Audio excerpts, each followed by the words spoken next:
Now, I'm not one to gossip, but I will serve you the tea. You know what time it is? Welcome to Chronicle Speaks. So I've been patiently waiting, trying to see when Kandi Burruss was going to stop playing nice with Todd Tucker, because honestly, if there's anything that Kandi does not play about, it's her reputation and most importantly, her money. And baby, it finally happened. The gloves are officially off because what was just filed in court shows this divorce is no longer quiet, respectful, or private. It is now a full custody, child support, and prenup war. And what makes things even messier is that Todd Tucker is publicly playing Daddy Daycare, while Kandi is telling the court it's all a facade. Let's not fall for it. We are going to get into this story and so much more, but before we do, please be sure to subscribe to this channel and hit the bell for notifications so you don't miss out on any news regarding this case and so much more. Now let's get back into it. So on January 8th, 2026, Kandi, legally listed as Kaylanice Tucker in her court filing, filed a motion for temporary hearing on parenting time and child support in Fulton County Superior Court. Now, this motion is asking the judge to step in right now before the divorce is finalized because Kandi said Todd is not helping out financially with the children. Todd is interfering with her parenting time. Todd is misrepresenting himself online, and the kids' expenses are falling entirely on her. Kandi and Todd share 2 children together. Of course, we know Ace, who was born in 2016, and Blaze, who was born in 2019. And according to Kandi's filing, these kids have significant monthly expenses, including nanny and childcare, tuition, extracurricular activities, birthday parties, medical care, travel, and daily living costs. And here's the bombshell. Kandi says Todd has failed to contribute financially to any of it.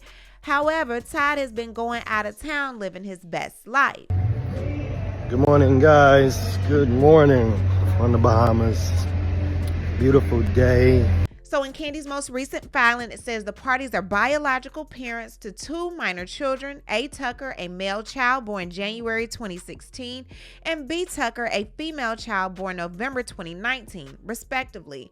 The minor children have significant monthly expenses that include, but are not limited to, nanny, childcare expenses, tuition-related expenses, extracurricular activity expenses, birthday parties, medical expenses, travel expenses, and maintenance and daily expenses.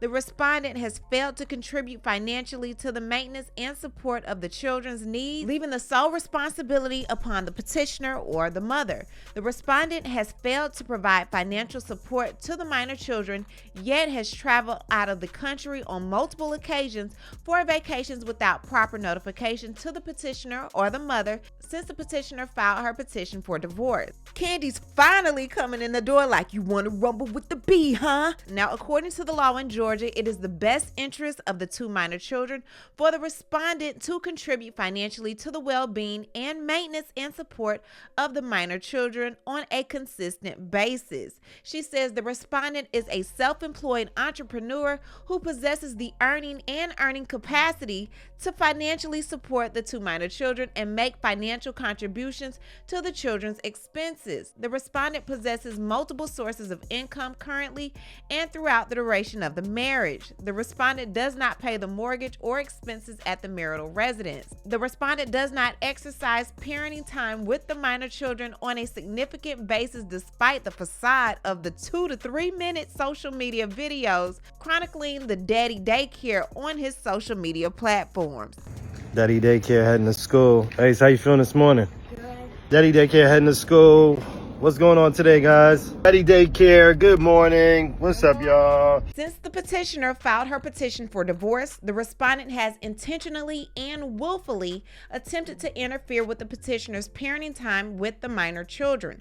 Specifically, during the recent Christmas holiday break, the respondent attempted to prohibit the children from traveling to New York to visit the petitioner, even though she had previously incurred cost of travel for the children and provided the respondent with significant notice of intent to exercise parenting time during the children's designated holiday break. So for whatever reason, Todd did not want his children with Kandi in New York, and he has taken the definition of petty to a whole new level. Kandi is now asking the judge to step in and create a temporary parenting schedule, holiday rules, and to guarantee that she gets spring break time with her kids. She's also wanting to be awarded temporary child support. Now, this is not small stuff. This is the kind of thing courts take very seriously, so it will be interesting to see how the judge actually responds to this.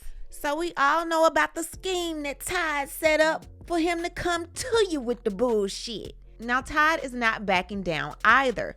On January 2nd, 2026, Todd filed an answer and counterclaim, and he wants custody.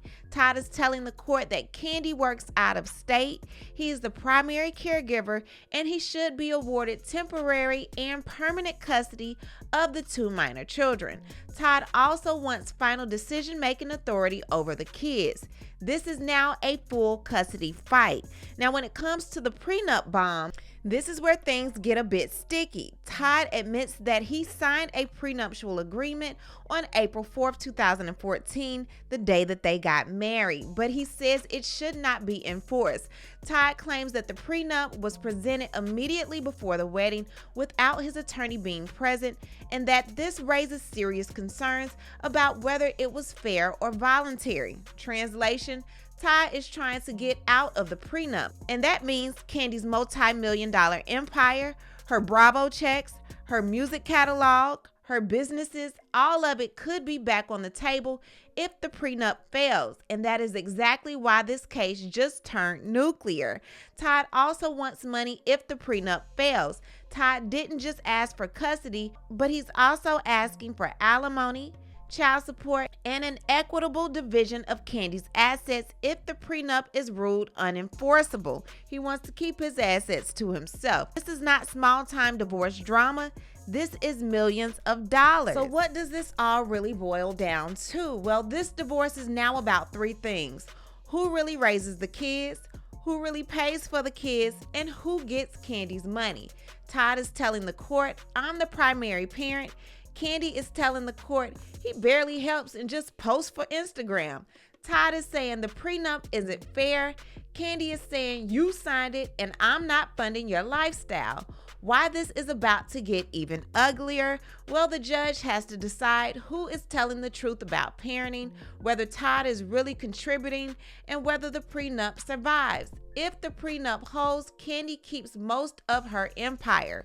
But if it fails, Todd could be entitled to millions. And that's why this divorce just became one of the most messiest celebrity divorces or splits in Atlanta. Now that you've all been caught up to date, what I need to do is hear from you.